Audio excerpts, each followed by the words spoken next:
Grabe, hindi lang isa, dalawa ang bubuksan natin ngayon. Magkano ang retail nito pag binili nyo siya sa Louis Vuitton? But we have 1 out of 3 nitong sapatos na to. Mahal na, tapos papakosto mo pa kay Masho. So, very limited lang din to. Certain sizes. Actually guys, pag mataas ang size mo, size 12, 11, 12, 13, sobrang mahal ng resale value niya. Oh! What do we have here? Grabe, hindi lang isa, dalawa ang bubuksan natin ngayon. This one is called the Jordan 1 High and Low Air Dior. Let's look at the box first. Tingnan natin yung mga inclusions niya. So meron ditong kasama na insole. At syempre meron din siyang logo ng Dior. So meron siyang extra white lace kung gusto mong palitan. Kasi ang naka-format dito is yung gray. So ano ba yung mga kasama? Ang daming pouches na kasama dito guys. Air Dior right here. And of course, the Jumpman logo at syempre at the back of it nakalagay dyan yung Dior para hindi sila magkaroon ng conflict. And of course, dahil binibenta natin to sa store natin, meron na rin tayong certificate dito ng check app right here. So it's ready pass. It means this pairs is legit and authenticated. This sneaker was released July 2020. So that's 4 years ago. Some of the people na mga nakakuha ng mga first batch nito was selling it for 1.2, 1.3 million. And the low ones naman is around 500 to 700,000 pesos. But of course, the market right now is different compared nung nilabas siya nung unang-una ng 2020. So medyo malayo na yung market niya. Mabibili ba siya sa mga Jordan stores? No. It was released sa mga Dior stores sa iba't ibang parte ng mundo. So ang magkano ba ang retail price nito? It's around $2,200. So like what I mentioned on the previous video na ginawa natin, kahit lagi kang bumibili sa Dior, pag hindi ka nila VIP or wala nag-aalaga sa'yo na agent doon, hindi ka rin ganon kadali makakuha ng pairs na to. At alam niyo ba guys, ang nirelease ng high and lows na Air Dior was only 8,500 pairs sa buong mundo. And right here, hawak natin yung dalawa out of 8,500. So makikita nyo from the sa loob ng sapatos kung pang ilan siya out of 8,500. This one, the lows is 1,036 out of 8,500 at dito naman sa high is 7,511 out of 8,500. The shoe features a blend of white, gray, and navy with the signature Dior logo displayed. So, makikita nyo dito, kalagay na yung logo nila dito, the collaborative logo ng Air Jordan and ng Dior. Makikita natin sa swoosh na ginamit dito is the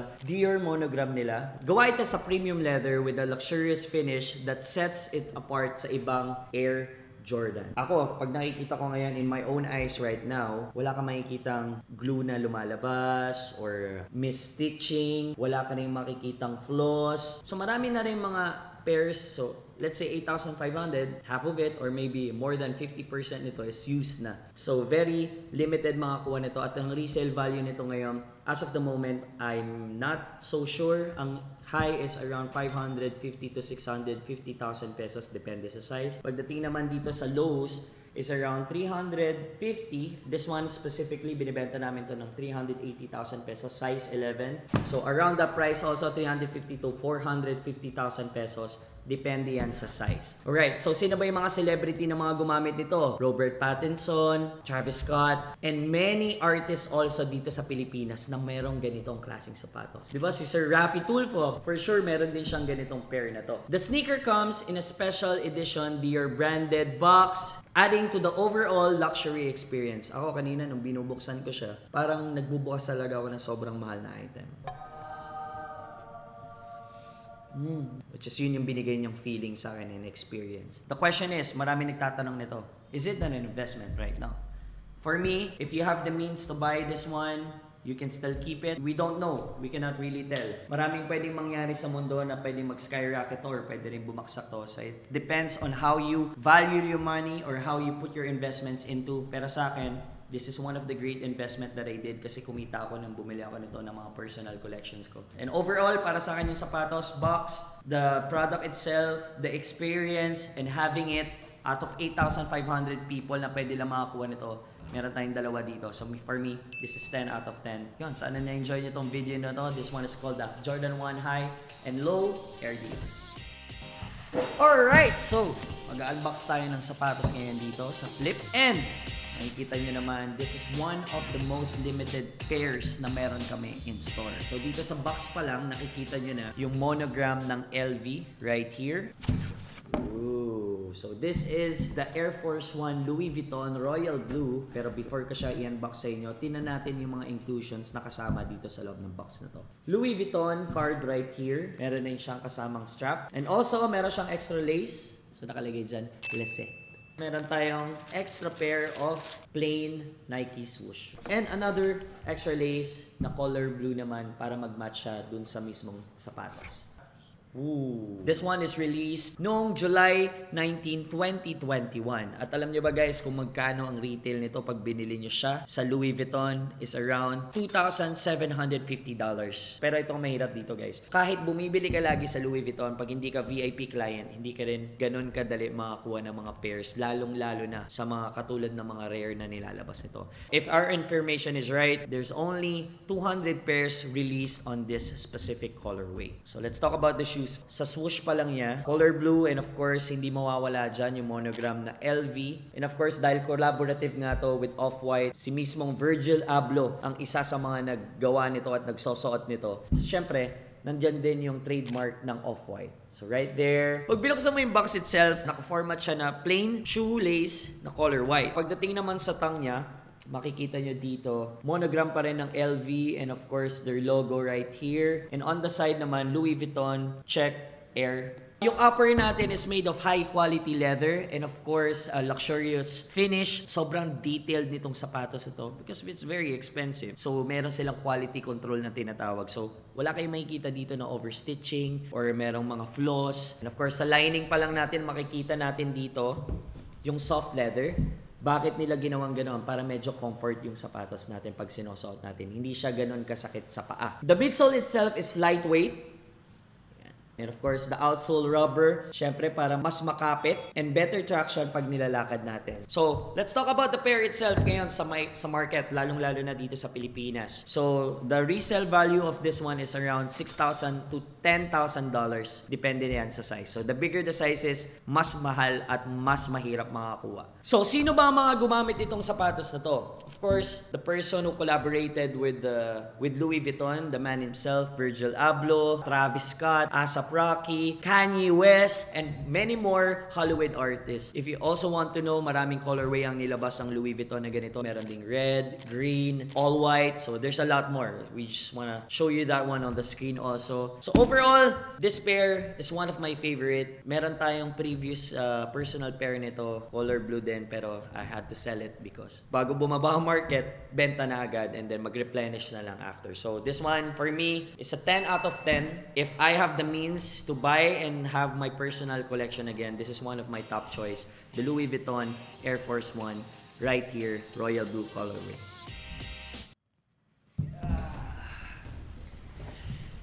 Ito ang isa sa pinaka-limited unboxing na gagawin natin. Dahil itong ipapakita ko sa inyo, sobrang rare nito. And I believe in the market right now, mahirap siyang hanapin. But we have 1 out of 3 nitong sapatos na to at i-unbox ko na siya sa inyo. So, before we talk about the box, let's unbox it first. Actually, parang ngayon ko lang ito madidetalyado sa pag-unbox because nung binili namin to, hindi ko siya talaga masyado natingnan. Kasi ang laking pera na nilabas namin dito. So, ano ba yung mga inclusions na kasama nito? Oh my gosh. Okay, so right here, makikita nyo, meron siyang squeeze here to turn on. So, mamaya ipapakita ko sa inyo kung paano siya buksan.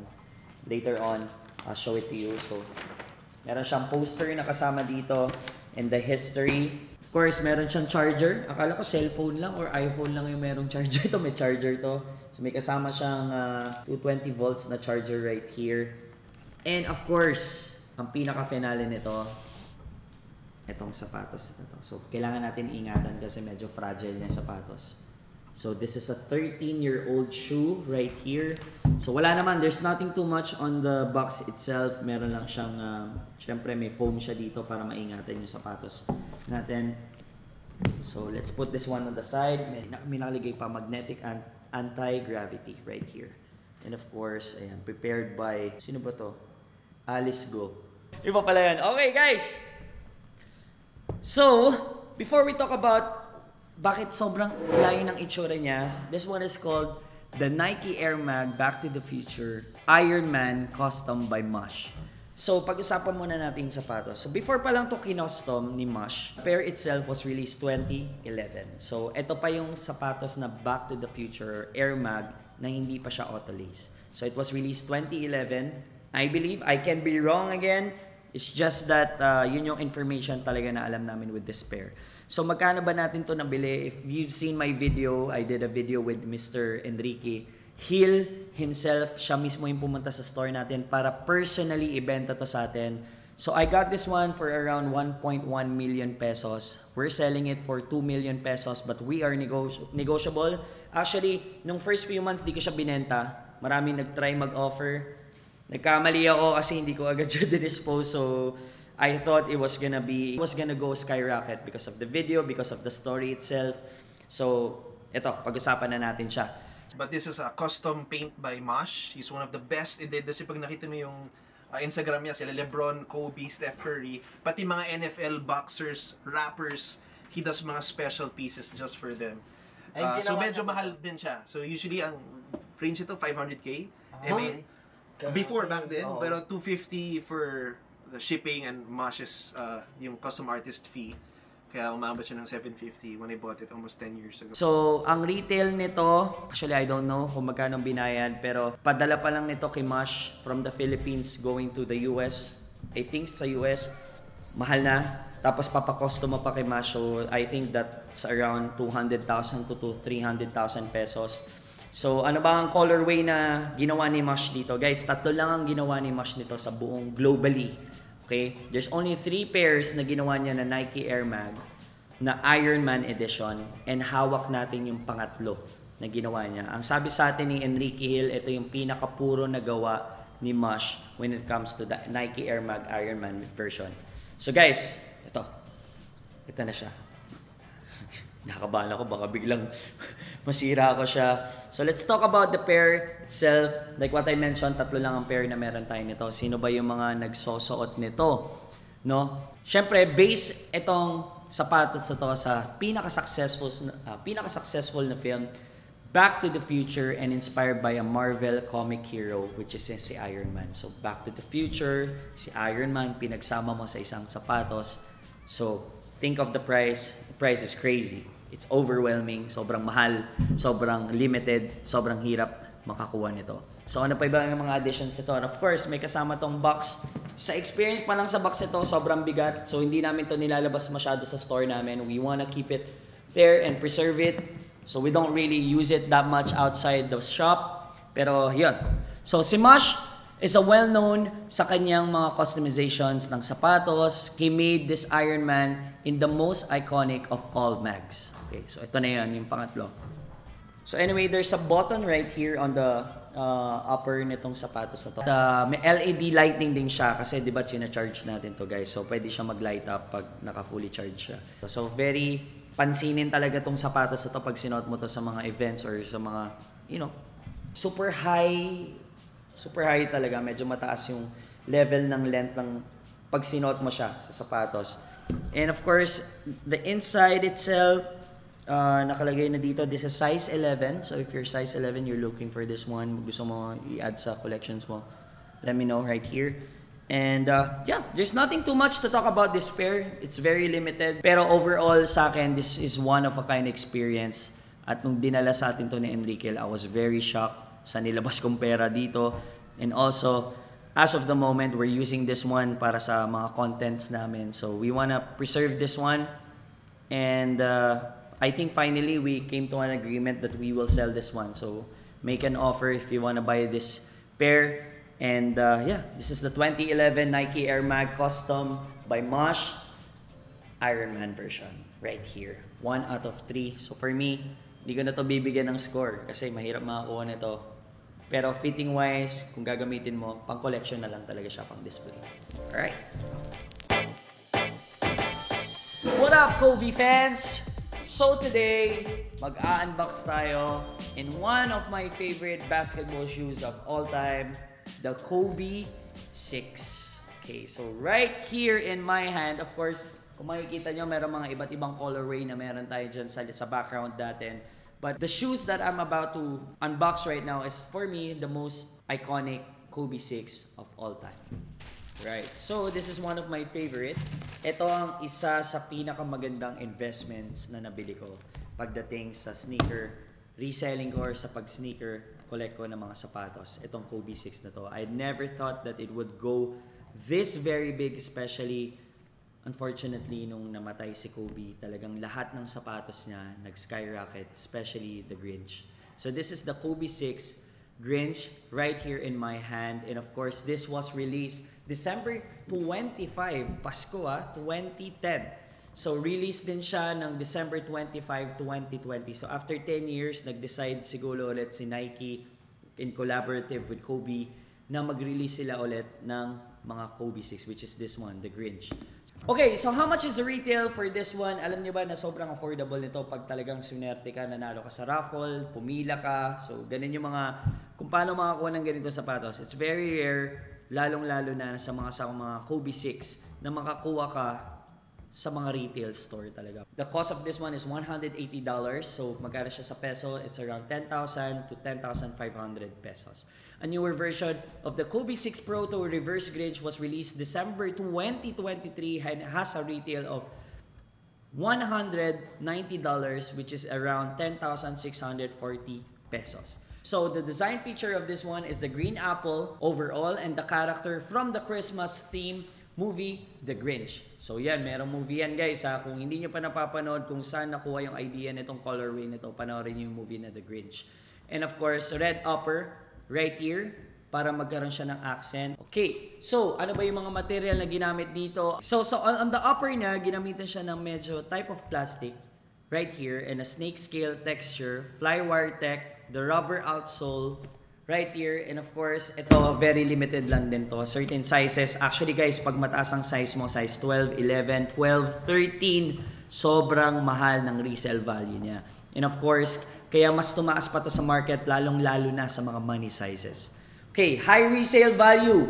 Like what I mentioned, when Kobe died, all the previous releases niya ng mga Kobe's went skyrocket, 3x, 4 times impression niya. So, ito umabot to ng 65,000 pesos to 80,000 pesos, depende sa size. Yung mga size 14, di ko na lang alam kung magkano yung value at magkano yung resale value niyan ngayon. Celebrity influence. Sino pa ba guys? Lahat ata ng mga basketball players. Okay, so I'm watching a Euro game between Real Madrid and Fenerbahce the other week, and I noticed this. 6 players on the court are rocking the Kobe 6s. Then I'm watching the highlights of the NBA games. Once again, Kobe 6s all over the court. It's either kung ano yung brand na kinikerry nila. Pag wala silang brand na kinikerry, ang go-to shoes talaga nila is the Kobe 6. Alright, overall para sa akin, it's not just a sneaker. It symbolizes Kobe's basketball legacy and his love for sneaker culture. Napakaganda ng history at legacy na iniwan sa atin ni Kobe. And I'm just so happy, as of 2024, nagre-release pa rin ng mga iba't ibang colorway. At this one for me, it's not just actually 10 out of 10. This is 100 out of 10 sa akin. Napakasarap gamitin pang basketball. Kahit pang forma, you can never go wrong with the Kobe 6 or even with the other Kobe 4, 5, 8, 1. Basta pag Kobe ang pinag-usapan, masyado okay talaga ang value niya, and it's a great investment. For me, if you will invest into shoes as a beginner or as a newbie, you invest on this one. The Grinch, the Reverse Grinch yan. Yung mga Italian camo. Alam mo guys, sobrang ang bilis mag-spike up ng price niyan. Especially kami, ramdam namin yan bilang reseller ng mga sapatos. Alright guys, so that's it. This is the Kobe 6 Grinch with other colorways. Sana nag-enjoy kayo. Good news guys! Dahil makikipag-coin flip na ako sa inyo na hindi nyo na kailangan umalis sa mga bahay nyo or pumunta sa store namin. We're proud to announce to you guys, Coin Flip X. Every 2 weeks makikipag-coin flip ako sa 5 random items sa website natin. Ang kailangan mo lang gawin is gumawa ka ng sariling account mo at mag-register ka sa flipx.com. flipx.ph. At pare-pares lang ang proseso. Pwedeng yung ibang items ay tumaas, pwede rin mas mababa. Kaya ano pa ang iniintay nyo? Mag-sign up na kayo dito sa flipx.ph.